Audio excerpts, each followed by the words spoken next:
Hello and welcome to Monkeys with Fire. I hope you had a good weekend playing games and painting minis. It is of course the beginning of a new month, and that means a new sponsor and a new project for the channel.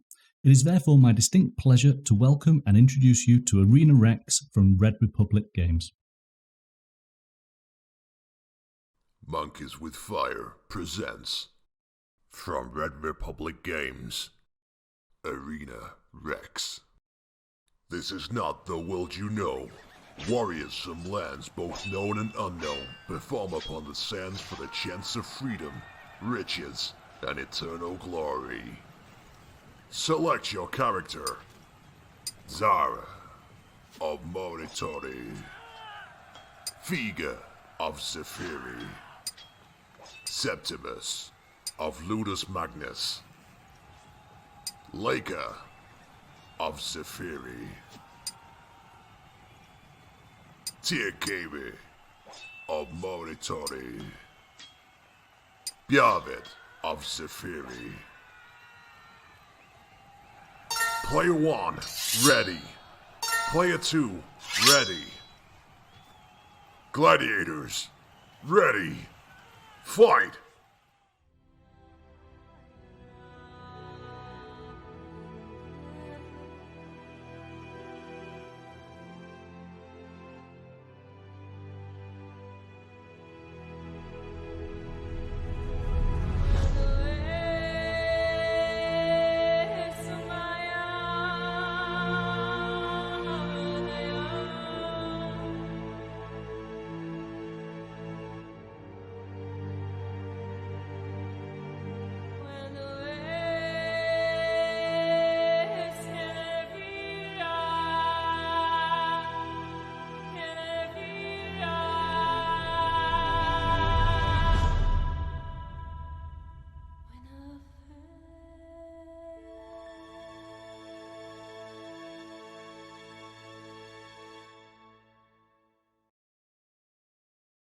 Wow, so we have plenty of activity on the channel over the coming weeks, especially the Weekend XL live playthrough of Arena Rex. That's taking place on Saturday, December 15th. Be sure to follow the channel on Twitch to receive alerts when I go live, and use the events page to schedule event-specific reminders. Alright then, so where shall we start? Well, the first thing that we'll do is we'll take a look at the rulebook, give you a quick overview of how the game plays, and then we'll take a look at the miniatures, which are absolutely delightful. They are awesome, awesome miniatures. So, Ado, are you jumping in here already with the sound bites? Yes. Well, I've already given everybody the clues they need. I will have my vengeance in this life or the next. Alright then, so Arena Rex is a gladiatorial miniature skirmish game. And this is the rule book, although you do not require this book to actually play the game. You can download it from the official site. !Arena Rex will take you to their site. Just go to the rules page and download it. It is a very, very easy to read instruction book. Takes you through the cards and what their various attributes mean, which is very, very simple. Looks like it's time to oil up. Yes, indeed it is. So you've got your typical movement, attack, defense, armor, and then special abilities to the individual characters. What is very unique in Arena Rex, which I think is absolutely fascinating, is the damage tree. So depending on the number of successes you do, which essentially is your attack versus their defense, what of course you achieve anything 4 or more is a success. You take away the defense, that's what's left, and you then work your way down this damage tree, either attributing points of damage or being able to push your opponent back, potentially into an obstacle or into a trap. or you're able to reposition your miniature to a different angle of attack.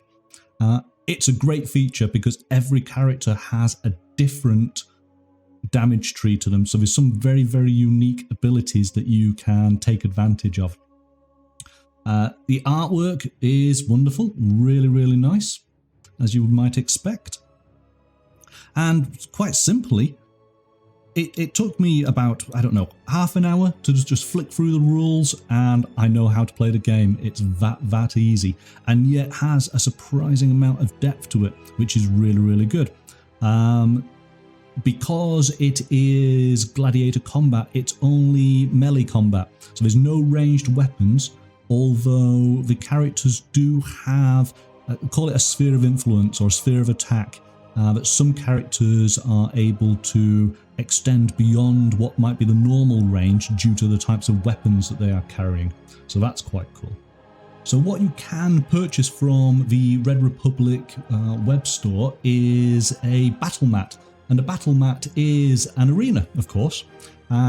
Essentially, it's a 30 by 30 mat, but it has a 24 by 24 circled arena in the center with the sort of the stadia all around it.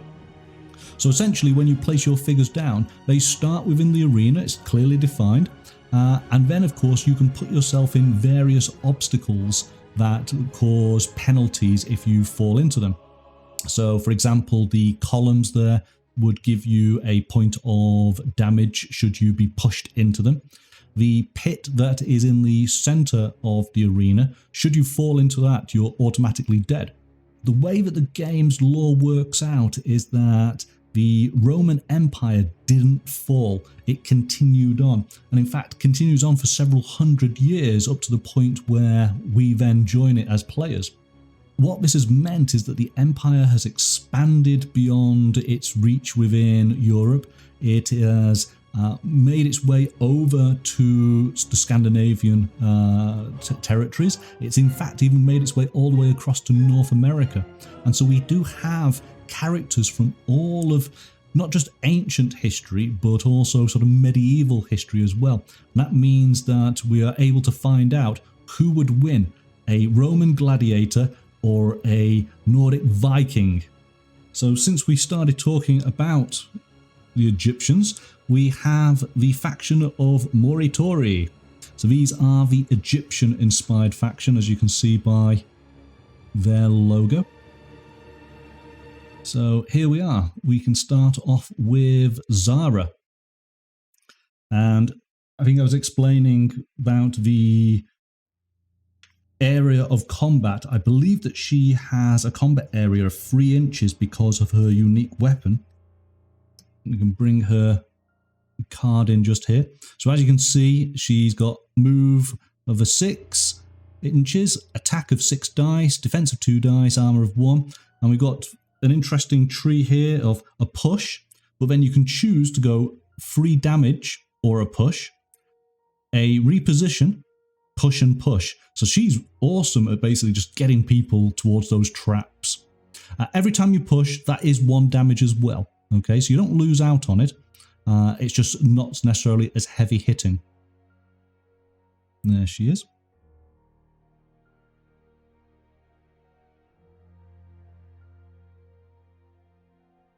So lots of wonderful detail. Now I was talking to the designer.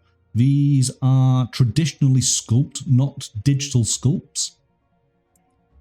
She's got lots of, I don't think it's a hair, but it's ribbons in her hair, isn't it? Her sort of whip, which seems quite metallic, and that has lots of spiky bits on it. And then she's got this really huge pole arm with a very, very sharp blade at the end of it. So that is the reason why she has got an additional attack range. You do not want to get anywhere close to her. Okay, so then we're going to move on to Urkek. And again, different values, different type of damage tree. So doing 2 damage or a push straight away with 1 damage, then moving on to 3 damage, then moving on to a push, then potentially moving on to 3 damage or a push, and then finally 2 damage. So he's a heavy hitting guy. But as you can see, he's quite large, quite bulky. Again, we've got this really nice art card. And they all have some backstory for the characters. Again, this is the nice thing about the game, is that potentially all you need is 2 starter sets, 3 on 3, and away you go. So it's not a game where you have to collect lots and lots and lots of miniatures. You only need 2 starter boxes. Alright, here we go. Check him out. At the moment, he is armless. That's going to be nice. Oh, look at that gut. Dude, you need to go to the gym. But his face is amazing. And absolutely Ado. Lots of spheres on this guy. And then finally, for Morituri, here we go, we have Mago. And again, different attributes, different attack tree. Now this is something that's quite unique.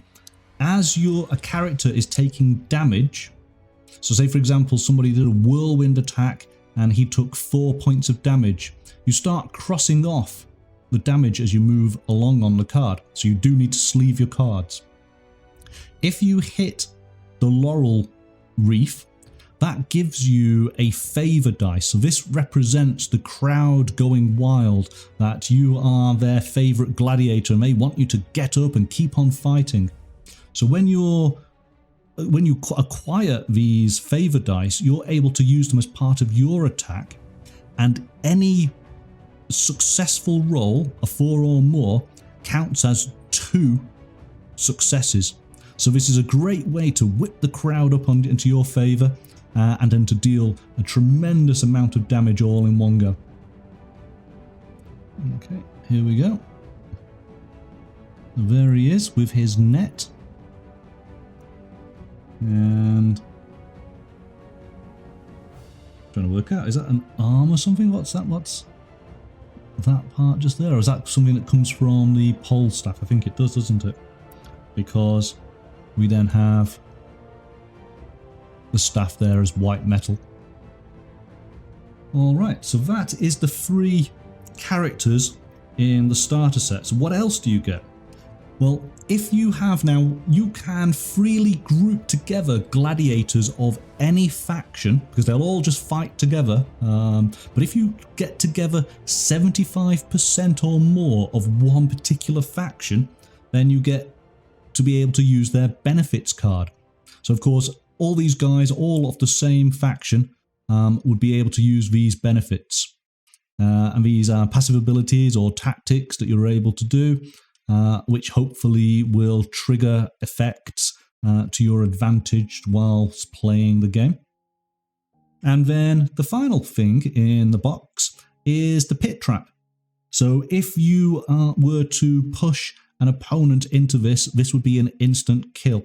So as I say, part of the tactics of playing the game is being able to maneuver and outmaneuver yourself and your adversaries.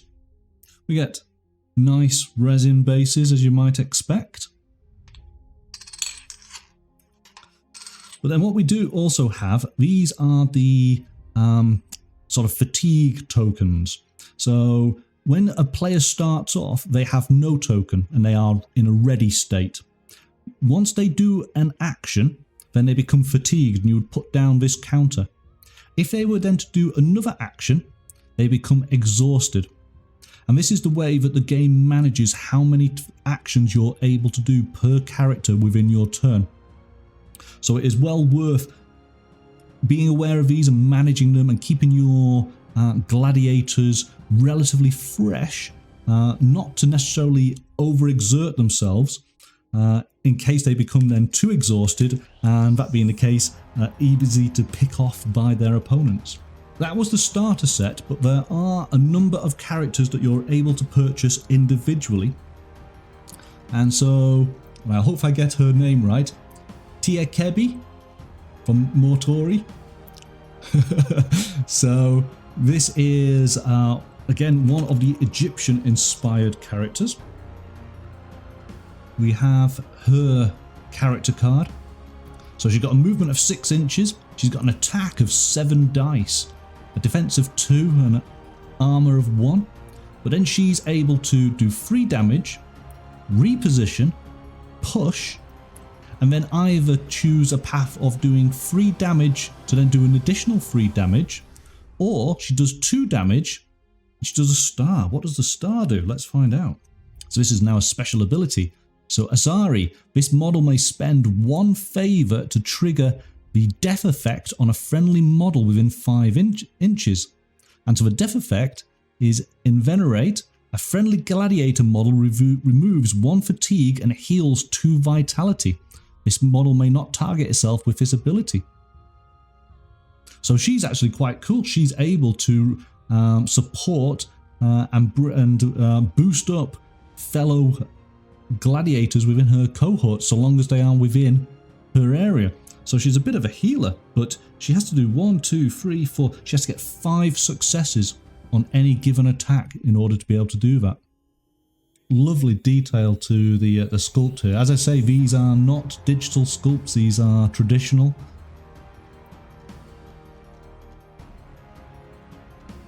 Just bring her around. So definitely a sort of flying into action pose.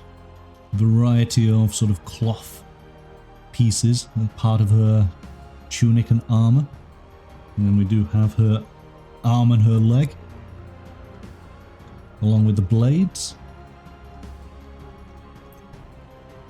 And we're looking at the Zephyri.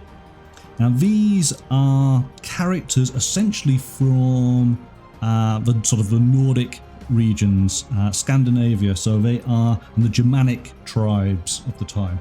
So we are going to be looking at Frigga. In fact, let's just try and bring her up close, because again, I think the detail on the faces are just amazing. Look at that. And then let's just take a look. So we've got a whole variety of her accessories. So additional, her legs, her arms, her axe. And it's a lot of hair. So that's why she seems a bit short on hair, because it's all here. So that's Frigga's card. So she's got a push or a 2, then a 2, then a push, then a 3, then a free, or a favor from the crowd.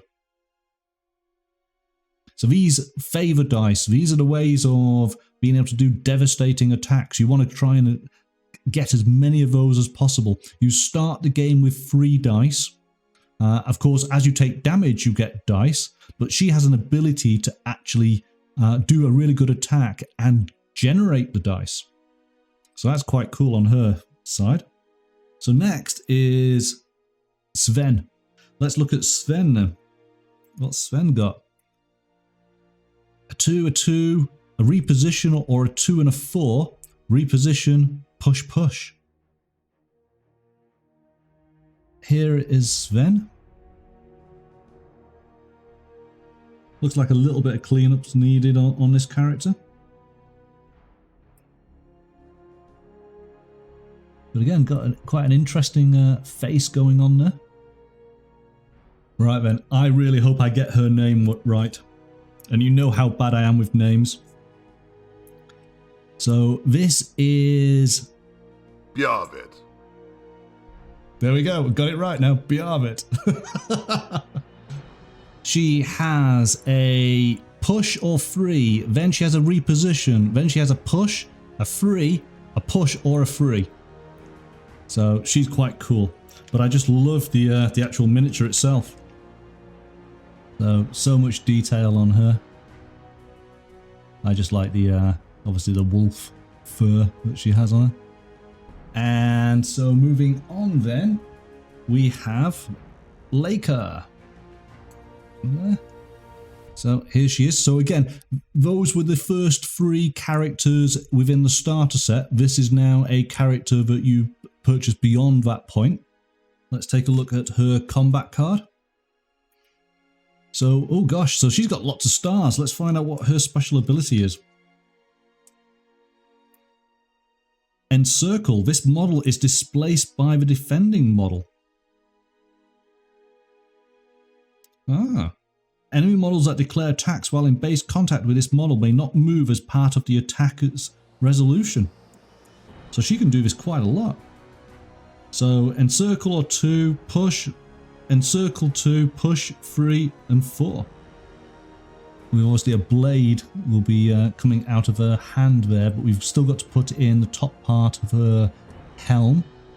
We have everything else in on this section. So there is her body, but then we have all of the netting, and then of course there's her trident. Okay, so there are multiple factions within the game, but there is also a faction which is the Gorgons. The most well-known Gorgon, of course, is Medusa. So here she is with snakes for hair. So let's take her look and see what she looks like. Now, something that's slightly different with the larger models within this game is they actually have 2 cards. And when you're working out point values when you're against your opponent, it's a case of how many cards you have. So in other words, she's worth 2, where you could have 2 individual opponents, and then an additional one to go along with her, making up the 3. So it would be 2 against 3, so to speak. You work through her damage track until you get to point 2. And then you bring out the second card. And this does change her values of the attack tree that she has. So in her sort of second stage, she starts to do more damage. And of course, got a lovely artwork card. Boss phase, yes, absolutely. But only the larger models have that particular ability. So they can just last in combat for a lot longer. Okay, so let's take a look at Medusa. So straight away you can see that she's a much larger mini. I just love the veil that she's got on her face there. Shall we zoom in? That's going to be awesome.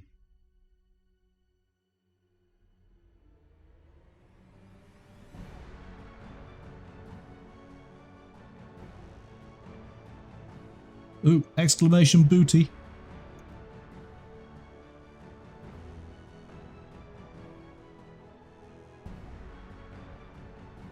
So we have her shield. Intricate design. We have her arms. And a headpiece there to her helm. And then of course she has her spear. And there we go. And so that is the miniatures that I have to show you this evening. Thank you so much for watching, and see you tomorrow. Bye bye for now.